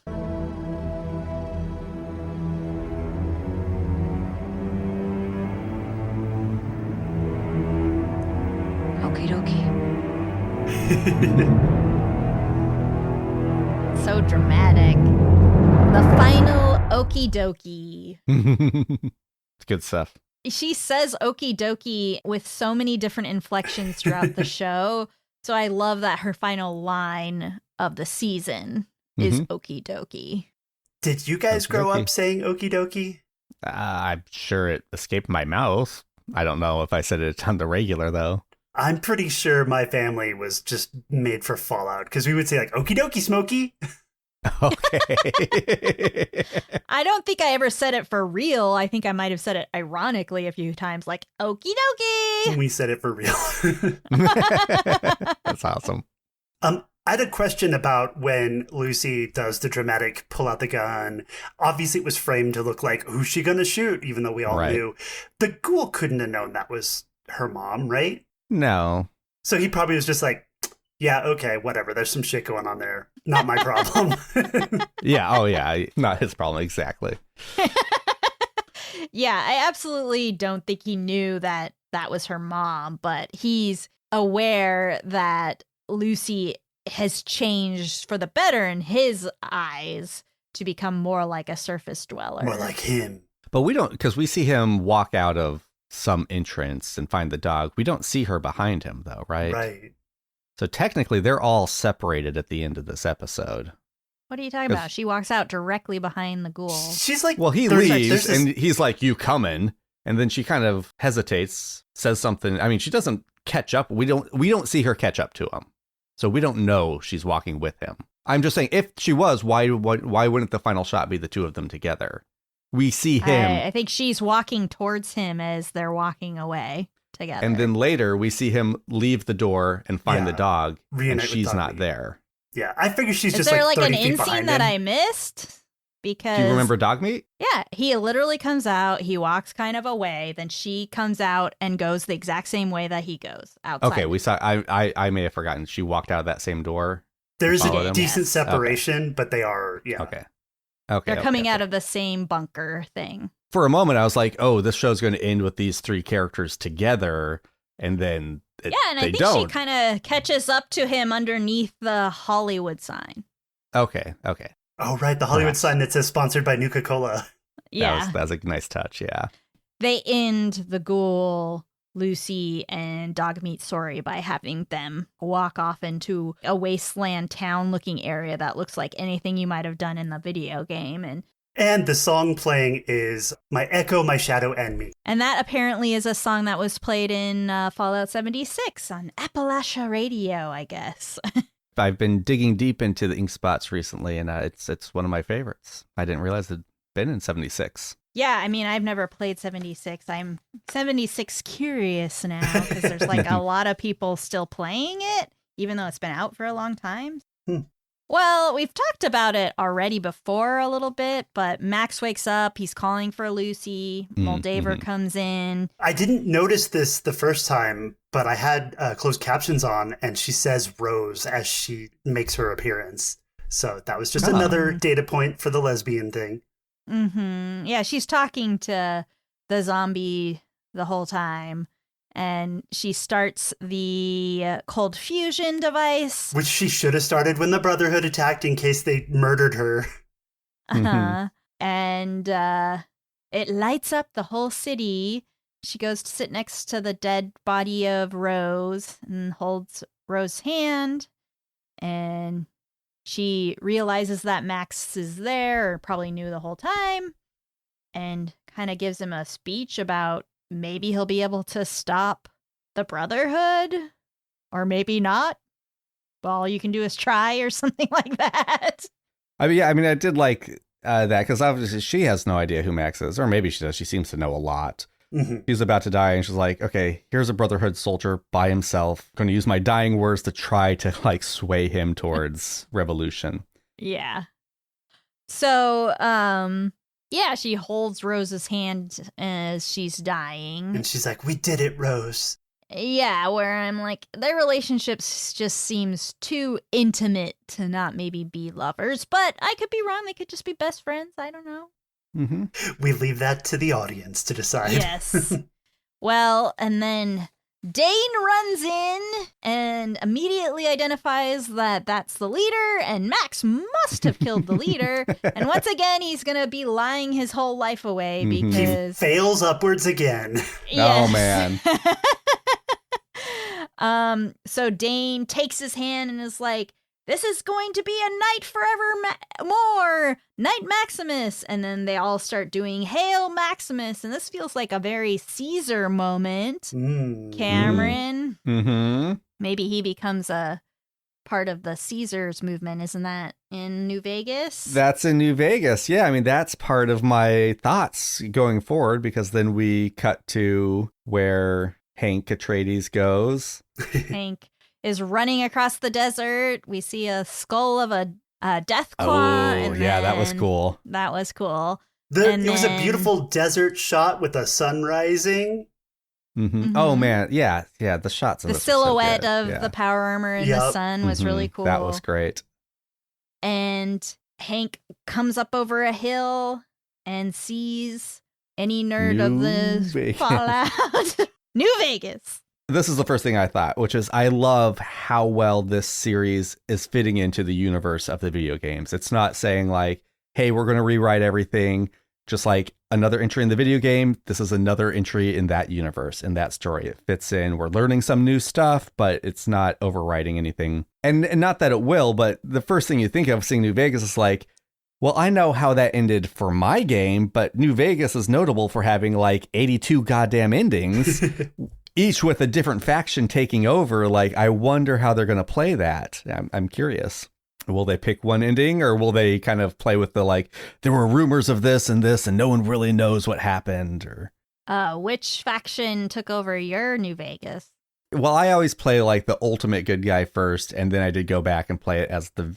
Actually, I think I went back. I saved it just before I talked to Mr. New Vegas, just so I could see that. And I watched like 5 endings, and I was like, this is taking too long. I'm just going to go to YouTube and watch all the endings. So I forget. It was whoever the good guys were the first time. I don't remember playing New Vegas. Because of our previous episode, I learned that I played farther than I thought, but I never really beat it. Made it at the end. It's a fun ending.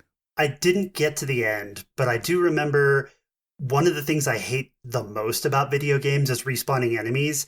And I really started to hate that Caesar's Legion because they just kept showing up. It was not the Caesars who won in my game, that for sure. Well, I felt like it was a really fun, dramatic ending. They teased New Vegas for all you New Vegas fans. And if you're not New Vegas, you recognize the silhouette anyway, and you go like, oh, Las Vegas, cool. We're going to see what happened to Las Vegas in the post-war Fallout universe. Exactly. And it leaves a lot of questions needing to be answered, but the journey getting there was super fun, super, like you said, true to the world of Fallout. It didn't remove anything. It just added stuff. And yeah, I absolutely loved this show. So they're probably going to cancel it and not do a season 2, right? Because that's what they do with all good shows these days. That's exactly what I was just going to say, Paul. Like, there was a part of me that was like, you fuckers you don't know you're going to get a second. Don't end like this. Wrap up the first season just in case. It seems so irresponsible these days to end on a cliffhanger. Yeah. I wrote like cliffhanger. Ideally, I would have liked a lot of these revelations to be in like the penultimate episode. I like when they do that and then use the final episode to kind of like resolve everything. And I feel like a lot of the threads I thought I was going to be paying attention to, like who Ben Linus is and what all happened with that. That's the character from Lost, guys. I forget if he had a name in the show. I'm sorry. We called him as Linus the whole time. Good. Okay. So your listeners are familiar. Yeah. So I thought I was going to be following that thread more. I think they were juggling a few too many plot lines, but overall, it's a great show. I loved it. Well, let's talk about what our hopes and dreams for the next season are, what things you want to see. They can be funny or just truly what you think you're going to see in season 2.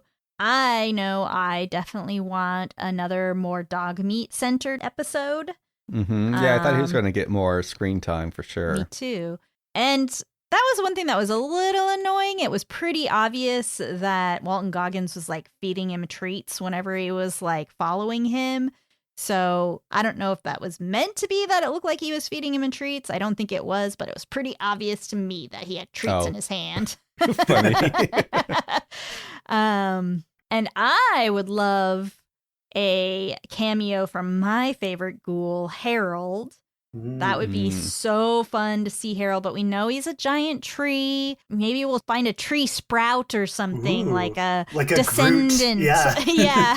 Descendant of Harold. Super mutants, where are they? And just as a joke, like my favorite cutscene from Fallout 2, the Bridge Keeper. Could we have the Bridge Keeper in season 2? I don't know, but I'd love it. Something, yeah, that would be crazy. Yeah, I wonder if we're ever going to get any alien references. Just a tease, maybe. I mean, I didn't have a lot written down, just definitely Ron Perlman. I want Ron Perlman in this. Definitely. It's not going to be a complete series until he finds his way in. And then, just wondering what they're going to do with the history of New Vegas. But I'd like more mole rats. It's not Fallout without mole rats. That's the first thing you fight. That's the first enemy. That's like the first blood you see in the first game. So let's get some mole rat action, please. Okay, for me, I would definitely like to see two main things. I'd like to see a callback to the scene where Maximus, earns his armor by watching the bear kill his boss, where a Deathclaw is chasing Maximus, preferably to Benny Hill music. And then I would love to see a deep dive into the botfly or the maggot, like the poop farm stuff. I want to see more of that lore.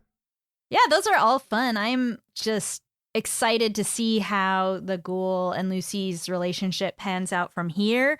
I'm sure everybody is dying for a love triangle, but I am dying for the mentor-mentee relationship between Lucy and the ghoul. Like, I love the idea of him really teaching her instead of in such a abrasive manner as he did before, but showing her how to use guns and track and do all kinds of stuff and really institute her into the ways of surviving on the surface that isn't about torturing her. Yeah, I'm interested in more about the flashbacks. I hadn't thought that it would be given we'd get more flashbacks, but I think you're right. I think there's more time between the scene in Barb's office that we end on and that opening scene at the party because everyone seems to know he's an on the outs actor. It feels like maybe a year or two even perhaps. That's what I don't know about the kid's think. age, if we see that at all. His daughter's age, do we know? Can we track it with that? I mean, she doesn't seem that much younger in the scene where she's but a year, probably at least Roosevelt. A year. But it's definitely a long period of time between that, a longish period of time between where he's spying on her and he's basically a loser. Yeah. Well, knowing that the bombs fell so close to Halloween too, I hope we get some Halloween aesthetic in those flashbacks. It's one of the things I love that Fallout 4 introduced. We have to see what the chicken fucker does with that plasma fusion core that he got. Yes, the chicken fucker, that's right. Oh yeah, Thaddeus. Like, I'd love to see the evolution of how it really starts to become a ghoul, basically. Yeah. And I think we'll see that storyline with Thaddeus. Like, we'll see more of the ghoul and understand more about how it is to become a ghoul, because that was also very confusing, I think, in the show, like how that drug works and stuff. Beautiful. Yeah. Well, I am sad to end this season of Fallout. And I think we're going to start our new season, not on the next episode, because I think we might just do like kind of a shortish recap episode of our takeaways of Fallout, the TV show. But then we're going to move on to This Silo. is news to me. Ooh, no, that's right. Yes. You did let us know. That's right. Exciting. Yeah. Give me a reason to finally watch it. So Silo is a amazing show that is kind of parallels Fallout, I think, in some of its themes for sure. People underground in a kind of vault-like situation, but very different aesthetic as a show. Really serious, no silliness in that show. But lots of fun mysteries and an amazing main character like Rebecca Ferguson plays Juliet so well as the main character, because Paul and I have read the book before and I'm rereading it. Correction, I've only read a bit of the book, but I'm going to have fully read it by the time we start. Oh, I have read it before, the first book, and they do a really good job of translating the book into an amazing show. So I'm excited to talk about that. Cameron, why don't you tell us what you've got coming up? I'm going to be wrapping up Star Trek The Next Generation, but then we'll have a couple of, retrospective episodes on that. And then we're going to dive into the movies and then eventually get to Star Trek Picard. So we still got about a year of Green Shirt coverage. Meanwhile, over on Open Pike Night, we're very excited for Star Trek Strange New Worlds to be finally airing season 3 later this year. Until then, we've been covering season 2 of Discovery and some other fun. We're part of the Greatest Generation Pod Crawl. That's coming up later this month. We covered Star Trek The Search for Spock. Had a very special caller call in and talk with them about Star Trek The Search for Spock. It's not Christopher Lloyd, but it's a pretty good get. So check that out. That's part of the Greatest Generation. They're a big Star Trek podcast. So we're very excited to be part of this event of theirs, covering all the original crew movies plus Generations. Cool. Is it actually Spock? Did you have the actual Spock you found him? The actual Spock. Leonard Nimoy brought came him back on. from the dead. We did get confirmation on what happened in that cave with Spock, though. Ooh. Oh. Well, thank you all for joining us. If you take a second, rate us on the iTunes podcast app. If I get one more review, it will actually be visible to people, because it only becomes visible if you have 5 ratings, and so far I only have 4. It could be you, dear listener. Please go on there. But otherwise, check us out on social media. I'm no longer on Twitter. I'm mostly spending my time on actually Blue Sky now, and considering getting rid of some of my meta stuff like Threads. Blue Sky is where it's at now. So yeah, thank you for joining us, and we'll have some fun new content in the future for you. Talk to you later. Bye. Bye. Okie dokie. That's the best way to end it. Good job.